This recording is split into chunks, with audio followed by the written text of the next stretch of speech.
Hi, my name is Tim Ross, President of Mud Lake Mail. I want to thank you guys for attending this video webinar today. My goal today is to help you guys be a little bit more successful handling those oil changes and those little tickets. You guys are working so hard out there in your shops. You're doing your direct mail. You're driving customers in. The most broad offer you guys get is the oil change or some of these little tickets that come in like light bulbs or door creaks and things like that. And so our goal is, how do we take those and turn them into bigger tickets, longer term customers, people that are going to spend a lot more money with you, right? And so we're going to walk through that today with you, help you guys convert those customers and build your business into a very strong, successful, sustaining, profitable business. So let's get started. How to make money on oil changes and little tickets. All right. Most of you guys know, and you know I'm not a professional speaker, guys, so I'm going to do my best here through this presentation, and hopefully you guys can get some good information from it. Store sales. It's the 80-20 rule, right? What makes up your store sales? 80% of your sales comes from 20% of your customers, right? We all know, we all have those customers that spend a lot of money with us. So the question is, how do we get more of those customers, right? How do we get more of the 20% customers? Well, that 80%, those are the people that are trying you out. Those are the people that are coming in for oil changes, tire plugs, lights are out. You know, they've gotten a postcard, you've spent the money, you're bringing in this middle high income customer to your store. So how do you make money off these guys? If you just turn and burn them and you bring them in and try to get them out as fast because that oil change is inconvenient or that little ticket is inconvenient, they will always be in the 80% bucket. And we need to get them into the 20% bucket. All right? So we're going to talk a little bit about how we do that, right? So the goal is to make the 20% of our customer base that spends the most money with us spend more. We want to convert those little tickets into bigger tickets. That's our goal. Your average customer, if you win them over, will spend $800 to $1,000 with you. But it's kind of like a stock. You don't know exactly when they're going to spend that money. So when they come in for you for an oil change, it's an oil change today. It is a brake job or a transmission job tomorrow, right? We wish we could all predict when they're going to spend that kind of money, but we just don't know. And so it's critical for us to take all those 80% guys, all those little tickets and oil changes, and if we walk them through the process right, one, we're going to convert some of those to bigger tickets the day they show up, and others are going to be your big ticket builders as you move forward, all right? So a lot of stores right now are suffering from car count, right? They're shrinking their future. 20% you're turning away tickets. The best way to get new customers, guys, is to bring them in. So when we talk about turning away tickets, what's that mean? So if a customer comes in and they've got your postcard and they're trying to come in and do an oil change, if you're too busy to see them or it's going to take you hours and hours to get them in the door, you know, and this could be an oil change, it could be something, another small ticket, right? Either one of those things, you know, these guys have a specified time during the day that they have to do this, this service. If you're not going to accommodate them, they're just going to go somewhere else. And so the question becomes, how do we do better at prioritizing those customers that come in the door rather than the ones we've already sold? Because it's very common and normal that a shop, as you start going throughout the day, you get real busy, then you get customers that come in, you've got, you know, several $1,000s worth of work in the back, and then you got this guy coming up saying he wants an oil change, right? It's very easy, you know, to take those tickets, those oil changes, those tire plugs, those lights, and just kind of say, hey, we're real busy right now. Can you come back tomorrow? What you don't know is that same guy might be willing to spend $600, $700, $800 with you. He just doesn't know the safety or maintenance items that may be necessary on his car, right? Or he may not be needing that service now, but he'll need that service in a couple of weeks or a couple of months. So when you push that little ticket or that oil change away, you are pushing that customer away to your competitor. And right now, we're all seeing a decrease in car count, and we're doing nothing wrong, right? Cars are built better. New car sales are up. You know, sold 19 million in new car sales. Leases are up by 30%. The economy continues to get better. People buy newer cars. They're in need of service less and less because both new cars are on the road, leased cars are on the road, and the cars just are built better, right? So when you have a chance to bring in a customer and you don't jump all over that, you're losing an opportunity to get that customer not only that one time, but for that 3, 4, 5 years that they may use you. Not to mention the amount of referrals they can give you, all right? So that little ticket can compound into a whole lot of money. And it forms what we call these black dots, meaning that perception that you're so busy for an oil change, how am I going to take my car in for a brake job if you can't even do an oil change? So understand how people think, right? It's all about time. We're all time starved. So it's important that you guys figure out a way at your store, and we're going to talk a little bit about it. How do we accommodate those guys so that we can make the money we need to make, right? So, as I mentioned in the presentation, guys, the best way to get new customers to come try you out, right? That's the oil change customer, right? The oil change customer today is the brake job or transmission job tomorrow. Most used offer to your company, right, is the oil change, right? So you can't blow it. You got to be prepared for it. And you can't create that black dot. That's kind of what I was just talking about. That black dot is when you can deliver a perception to your customer that you are so busy for an oil change that they don't even think you can handle anything outside of that. And so it doesn't seem like that's possible, but that happens every single day, guys, every single day. All right, so let's move on. What are little tickets, guys? Little tickets are oil changes, windshield wipers, emissions or safety inspections, tire patches, plugs, miscellaneous items like door squeaking, window washer fluid, right? These are annoyances for people. These are little things that people need to have, but very, very common things, right? Great ways to introduce your services to a customer, right? And so what I'm trying to get you guys to kind of understand is as we are going through this cultural change, you know, our industry has changed a lot and we have got to change with it, right? The stores that are succeeding, the ones that are doing very well, are using direct mail to target households right around their store that have spendable income. And then when that guy comes, when that customer comes, they do a great job of servicing them. They take care of the little needs and then they get all the big needs later. All right, so how do we approach oil changes and little tickets, guys? The sales starts when a customer drives by your store. How does your store look? How's the curb appeal? Do you have a bunch of cars that's so blown out looking that people don't even stop by? Sometimes, you know, we park all those completed cars out front and there's no parking spots. So some things starts as just the curb appeal. How does the store look when someone drives by? Is there a place they can pull in and then walk in to come see you guys? You always leave 2 or 3 spots open at the front door. No clutter, have a clean storefront. You don't have to have it brand new, guys, but just clean. Clean is key and uncluttered. If you sell cars, that's a real challenge. If you sell cars and you're trying to sell them and you got them all over your parking lot, it's a weird impression for customers, right? Are you an oil change auto repair guy? Are you a car dealership guy? Or you do a little both? It's unique. And if you're going after middle high income soccer moms, just think, what would they think when they drove by my store? Would they come in? Would your wife or your daughter or your child come in on their own and feel comfortable? That's what you got to ask yourself. And then the priority has to be on the customer coming in the door. It's very easy to take a customer, after the first couple customers come in, you're so blown out, you can't take on a customer. Well, what if those customers who just came in, they don't need their car back until later that day or tomorrow, right? And so for you guys at the front counter, it's got to be, hey, when do you need to have your car back? If you don't need to have it back right away, as you get other customers that come through the door throughout the day that may have more urgency or need to have that car back, that's where you can accommodate that. You're able to kind of be that puppet master, right? And you're pushing cars around and moving them around based on when those vehicles need to be delivered to the customer, right? So that's important you guys understand that and have a process for that.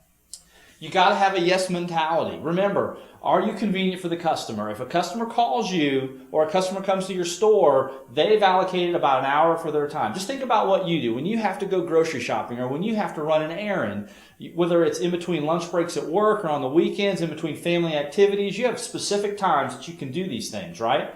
So your customers are the same people, right? So they're coming in their time that's convenient for them. If we don't say yes, they're going to go somewhere else. And unfortunately, when they do, likely they're not coming back. And we can't afford to lose any customers. So speed of service, speed sells. What does that mean? Slow service impacts number of upsells you get off oil changes and gives the impression that oil change customers are bottom feeders.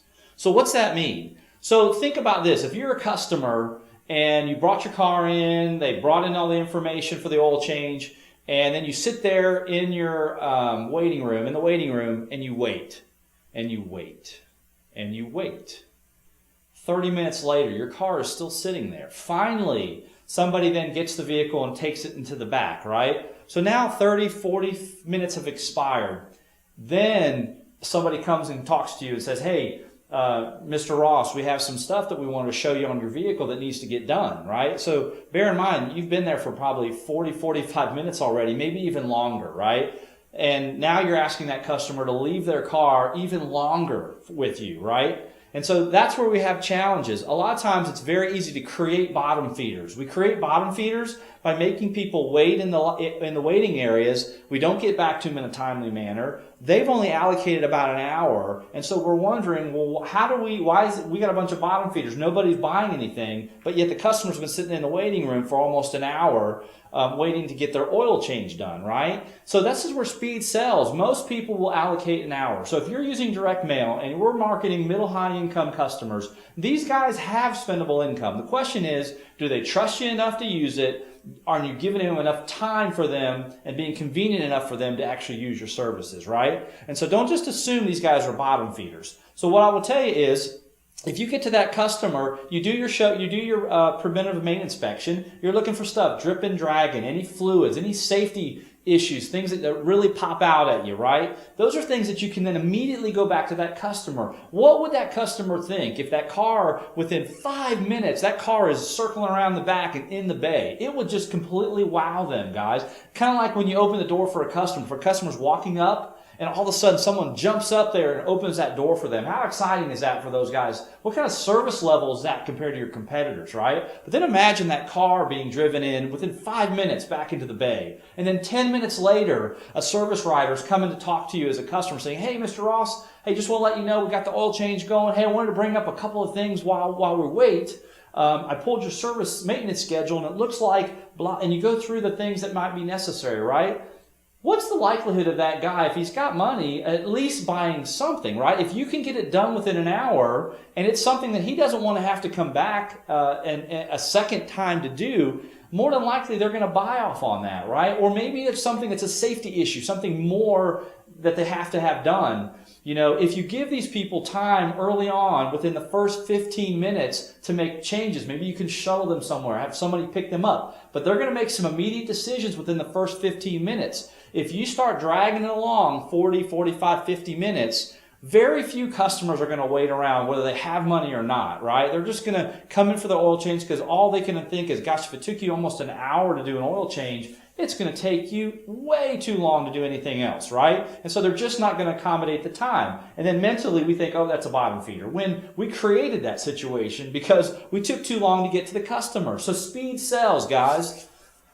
Are we being convenient for the customer and understanding time is important than money for non-coupon shoppers? So for direct mail, guys, you're using, you got customers here where time is very important. Are they going to ask you about price? Yes. Are they going to possibly maybe buy some or all of it? It depends on you and the speed of service and the kind of customer. But here's what I can tell you. If you take 45 minutes to an hour to get to that customer, it doesn't matter how much money they have. They're not going to likely buy from you. Your sales process or your upsell opportunity goes way, way down, all right? So speed sells. Remember, when these guys show up, they're Mr. and Mrs. How long is kind of what we want to hear, not Mr. and Mrs. How much, right? So we're going to have some people here that they're worried about their time. They're time starved. So if you can get everything done within an hour or so, make it very convenient for them, you're going to improve your upsells.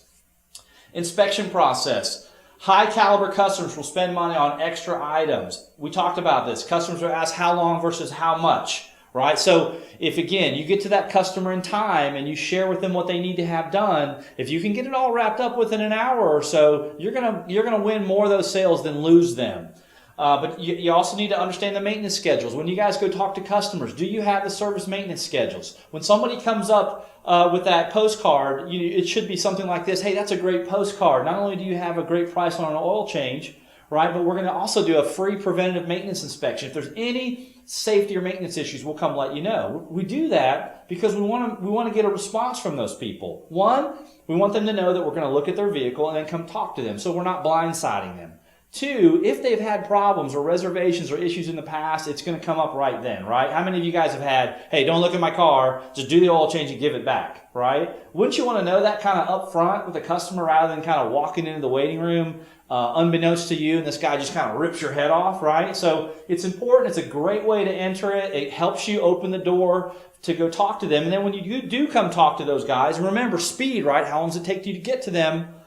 Do you have their vehicle maintenance schedules? That should be mandatory. The service advisors, the techs, someone should pull the service schedules of that vehicle so you know exactly based on mileage what's due, right? So you've got a basic inspection form. Are there any fluid flushes due? Is there anything dripping, dragging? You probably have asked the customer when they came in too, is there anything that you want me to take a look at? Anything squeaking, any issues that we should be aware of, right? Things that help the inspection process, which then takes that little oil change ticket, right, that walked in the door into something else, right? And how much time will a customer give you? You typically have about an hour, right? But if you get that customer to make a decision early on where you can shuttle them to somewhere or give them time to make a call to get picked up, you can buy more time. Buying more time allows you to upsell better, all right? All right.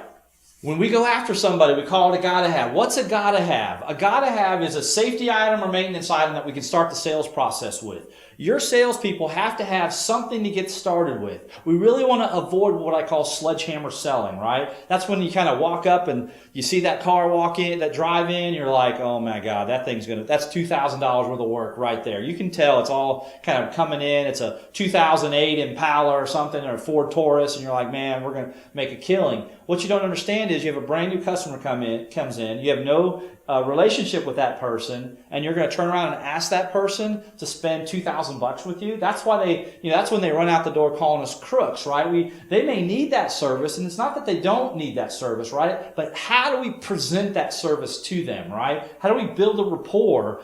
And maybe we get all that service, or maybe we get part of that and we work our way into all of that service. But the key is not to sledgehammer sell these guys where they feel like, holy crap, I don't even know these guys. And they're telling me I came in for an oil change and they're saying I need $2,000 worth of work, right?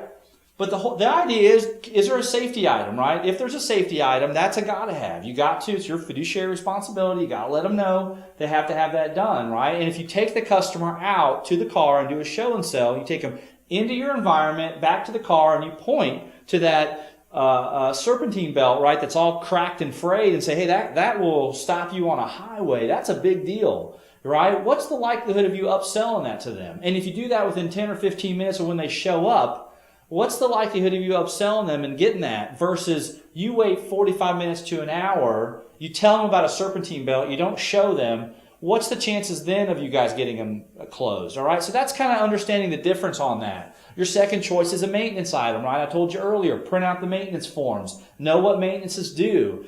If they have a ton of maintenance due, we don't want to, again, go after everything. This is where you say, hey, Mr. Customer, I notice you have some items that are necessary that need to be done during your during this visit based on the mileage of your vehicle. And if they haven't been there before, right, then you can kind of walk them through if you have some of these things done.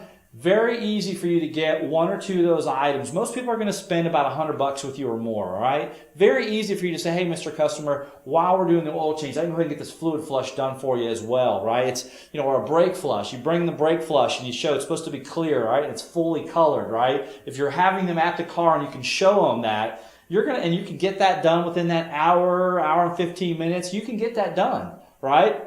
If you wait 45 minutes to an hour, and then you're bringing them back to the car, and then you're trying to upsell them, it just doesn't matter. Unless that car is totally jacked up, they're gonna leave and say, you know what, I don't have time, I'll come back later, right? And you're gonna think they're either a bottom feeder, or you're gonna say, that they were just a bad customer, right? So understand how that time component works. And then once a customer buys something, then you can do additional inspection items, right? So you have that customer in, you go after that one item. If that customer doesn't buy, why spend 45 minutes, right? I mean, you have to cover the safety items, but after that, if they're not going to buy a $89 flush, why are you spending 3 hours, trying to price out things that they're not even going to buy? So the idea is, what's the gotta haves? The gotta haves are safety items, right? They have to have that fixed. It's very powerful when you take them to the car and show it to them, right? After that, those maintenance items, go after one of those maintenance items. How do and then most of you guys are using what I call ticket builders, right? The $25 off $100 of service, something like that. Those are ticket builders. You can use those offers to try to get folks then to buy more of these maintenance items they need. But don't sledgehammer sell them. You bring them in, get them to buy an item, right? Now you're up to maybe $100 on a ticket. And then you tell the customer, hey, would you like me to shuttle you home or get someone to pick you up? We'll have this thing wrapped up in about an hour. If there's anything else that I come up with, I'll come let you know, right? And then you can call them back a second time, and you can walk through maybe anything else that might needs to be done, right? Maybe they buy more, maybe you prioritize and now buy a few things, but you're building the rapport, you're building the relationship, and it's a great way to start the process. Remember, these guys are going to be worth a lot of money to you 3 to 5 years down the road, every year how much they're spending, multiple cars in a family, as well as any referrals they give to you guys. So know what the gotta-haves are. Have your process. Here's 10 lists of the gotta-haves. These are things that you guys should write down if you don't have them, right? All fluid leaks, right? If you have a fluid leak, that could be a big problem. That's an easy sales item. Split CV axle boots, frayed and cracked belts, broken motor mounts, leaky shocks and struts, all exhaust leaks, loose wheel and hub bearings, loose fan and water pump, split or loose ball joints and tie rod ends, and unsafe tires, right? So you go in there, you have your service maintenance items, right? So you know what those are. These are really what you're gotta have. These are your safety items. If you have any of these items right here going wrong with the car, that's a safety issue. I certainly would take a customer out and we would talk about these items. What happens if these things fully malfunction? What could happen to the car? What's the safety issue involved there, right? Do the show and sell. These are your top 10 things that you guys should be looking for, right? If you don't have a safety item, again, we go back to a maintenance item. The goal is how do we build rapport with these guys without sledgehammer selling, and understand that speed is a big component here. All right, as we finish up, how do we sell these gotta-haves, right? Here's the things I want to review. These safety items, all right? That's the number one thing. If there's a safety item on there, we obviously want to show the customer, take them out to the car, let them take a look at it. Great way to sell that particular safety item. Other than that, it's routine maintenance, right? Try to get some items approved, right? Shuttle the customer home. If you don't have a customer shuttle, that's a big, big benefit to have. Again, you got time-starved people. Shuttle me to my job, shuttle me home, shuttle me to the mall, shuttle me to the movies. Nobody wants to stick around. Everybody, sure, we love your comfy couch and your Wi-Fi and your TV and your free Starbucks coffee, but nobody wants to be there in auto repair, right? So if you can take me to a more comfortable place, a more productive place, that's where I'd rather be. If you do that, then you're buying yourself more time. So if there's other items that need to be done with my car, you have a greater likelihood of having those services handled, right? So it's all about a process. And then decline services. Complete those little ticket items and deliver the car quickly, right? So if you get in there and a customer doesn't really want to buy anything, how can you get these things done and wrapped up and back to the customer? Appreciate it. Thank him for his service. Let him know that you put some services items on there that the car is needed, and that you'd love to have an opportunity to continue to earn his business or her business, right? And notice that, hey, on that postcard, there's some dollar offs that you'd be happy to allow them to use those discounts on their next visit. When they leave, before they leave, here's a big one, guys. Book the next appointment. Don't let them walk out the door without booking the next appointment, right? If they're not ready to book any of the service, that's fine. Tell them, listen, I'm going to put it on your invoice, all the different things that you do on your repair order, on all the things you missed. But other than that, if you want to come back, we definitely want you to come back as soon as possible. If not, Mr. Ross, you're probably going to be due at 5,000 miles for your next oil change. That will be due in 3 months, 6 months, whatever it is. I'm going to go ahead and pencil you in at 1 o'clock, same time, 6 months from now. And we look forward to continue to earn your business, right? So book the appointment. 5-pack oil changes. There's a lot of cars out, what I mentioned earlier, right?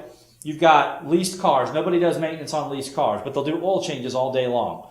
Nobody does, you have a lot of new cars out there, right? And so there's a limited amount of stuff that you can do on a brand new car. So a 5-pack is simply more selling a multi-pack, multi-oil changes at one time. You take a $19 or a $24 oil change, whatever your oil change is, right?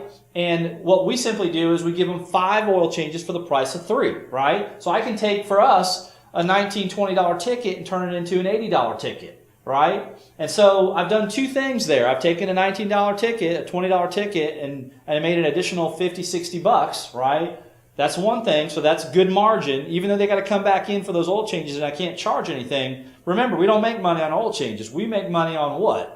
We make money on the inspection process. I have bought that guy to come in 5 more times or 4 more times, right? So anytime his car breaks down, guess who he's going to call? Right? He's going to have a little form that he can have with him, a little 5-pack, and you can call your sales rep. We can send them out to you. They're not they're very inexpensive, but we document every time they come in. But they get a free vehicle inspection. Shockingly, every single time they come in, right? Because that's where we make our money. We want to lock these guys in. If they get 5 oil changes, nowadays cars get oil changes, every 7,000 to 10,000 miles? You almost lock them in for 2 years. That car is going to need something in 2 years, right? And they're going to have your car in their glove compartment, and they're going to know to come talk to you guys.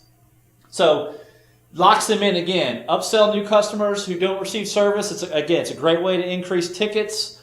And then again, more importantly, it locks customers in for 1 to 2 years. Show and sell closes more sales. I know a lot of you guys are probably already doing this, and I talked about this earlier, guys, but it's important to have the customer visually see the service or maintenance. If you have guys just walking out to the front and just kind of explaining to them what's going on, or even if you have those nice video screens, I mean, those are nice, but there's nothing more powerful than walking a customer into your environment, all these tech boxes and, all this stuff going on, all these cars, and then you walk them to their car, right, and you point out something that is a maintenance or a service or a safety issue, right? Very, very powerful, right? And all you're doing is what? You're waiting for them. You're just pointing it out. Hey, Mr. Ross, I just want to point out this belt is frayed. This is a danger thing. This thing could break apart and be done, and that will stop your car. And you're waiting for them to say those magical words. Well, how much? Right? And when they say those words, hey, Mr. Ross, that's a great question. I just want to show you that. We work with dozens of vendors. Let me go ahead and price it out, get you the best price in town, we'll get you going. Just have another seat in the waiting room. I'll be right back with you, right? Something real simple, right? But that personal touch is very, very powerful. All right, so as I close out the webinar, guys, I appreciate your time on this. I just want to go back through 80-20, right? We got to make the pie bigger, right? The only way to make the pie bigger, guys, is to get more efficient on the front counter, more efficient. When people call or come in, we have to prioritize the customer coming through the door, not the customer that's already sold, right? So your front counter guys should be asking questions like, hey, Mr. Ross, what time today do you need the vehicle, right? Don't say, hey, we'll have it done in an hour, because you can only say that a couple of times, and then you start backing yourself up. A lot of people that come in, especially if you have some conveniences of great hours of dropping it off before work and they can pick it up after work, or you have a shuttle, you have something that builds that convenience in there, then it makes it very easy for these guys to drop their car off and pick it up after work, which then gives you a lot of flexibility, right, to get in multiple cars. Now, I will tell you, you still want to follow up with that customer, whether they're physically at the store or not, very quickly after they drop their car off, all right, because they're still in the mindset of maintenance and getting their car fixed, right? Don't wait an hour or two, because things change. I mean, how many times do you have something in your head that you want to buy, right? You got to get done. You wait an hour or two and you talk yourself out of it, right? So you want to call that person, you want to get their approval, and then as soon as they approve it, you go in there, you wound the car, you go fix it, and you have it delivered when they need it. Little tickets can turn into bigger tickets. Now more than ever, guys, everybody's doing light maintenance. Every car or every automotive repair shop, from the big brands to the little brands, everybody's doing full service auto repair. You cannot afford to lose a ticket, right? You lose a ticket, you'll never see those guys again. So if you're having car count problems, the easiest way to fix that is to make sure your front counter is saying yes to everybody. You have processes to prioritize the cars coming in the door. You're able to accommodate as many customers as you can. You need to be as convenient as possible, right? And so that's the criticalness. If you decide, I'm not going to do little tickets, I'm not going to do oil changes, then understand they're going to go somewhere else, and eventually you will starve yourself out, right? There's a lot of stores, the first thing I get is, hey, we're doing your direct mail postcards, and it's not working as well. I listen to about 2 phone calls, and they're turning them away left and right. You can't do that. Direct mail is a direct response vehicle. It goes out, people call or come in, right? Be prepared to handle the oil changes. Convert those into bigger sales by having a good sales process. Be convenient for customers. Direct mail targets a higher caliber customer, but you must be convenient for customers. I can't stress that enough, right, guys? You spent the money, you're trying to get a better customer. These aren't coupon shopper type people, right? And a lot of times we can create those bottom feeder or coupon shopper kind of feel because we've taken way too long to get back to that customer. You're already targeting, if you're using direct mail, you're already targeting a good customer. Question is, can you earn their trust? Can you earn their business, right? And that just comes back to speed and processes. Speed sells. I won't hammer that anymore, guys. I will tell you, time your guys. We come in and watch how long it takes for one of these cars that came in to actually get pulled in the back. And just time it and just sit there. It will be like you're putting needles in your eyes. It will drive you crazy, all right? Speed sells. It keeps the customers happy. It builds a lot of energy in your organization. Critical process is the phone skills. Again, guys, for us at Mudlick Mail, we record your phone calls. You guys have access to them. Your sales reps can help you out. It's important that you listen to the phone calls. It's not a gotcha thing. It's a training thing. We want to make sure that you're maximizing every customer that comes in. It's just going to improve your customer conversions, right? How many times if you see a bunch of tickets, you have a bunch of customers, 1995, 1995, 1995, and you just got dozens of them, right? Everybody calls in, it's just buying an oil change. The problem is not the oil change, right? The problem is your processes is taking too long. Your team is not trained enough to walk people through the sales process, to walk them through the inspection process fast enough to create that sale. So when you see a bunch of people coming in and they're just doing oil changes, that's a process problem, and we can absolutely help you fix that, right? But the key is getting that customer and back to that customer in a very timely manner. The last is the gotta-haves. I went through it, guys. Those are 10 real critical things, right? If you have 10 of those, one of those things on a car, that could really cause a problem for a customer. If you share that with them, if you do the show and sell, you take them to the vehicle, you're going to get a better chance of closing those guys, especially when you do it fast, right? And if you don't have anything that's a safety item from there, then again, you have that maintenance item. Make sure they print out the sheets. Isn't it how powerful it is when you print out the maintenance schedule sheets and you have it there right in front of the customer, right? So you can actually show it to them. It's a lot more believable. Again, my name is Tim Ross, President of Mudlick Mail. I want to thank you guys for attending this webinar. Hopefully you guys found some good value from it. Our hope is that when you guys do your direct mail, that we can help you guys improve your customer conversion, grow your business. This is how the best shops in America do business, and this is how you lock customers in for life. And if you do these things, guys, you will have one of the most successful shops in the country. Thanks so much for joining us. I appreciate your business, and I look forward to seeing you around.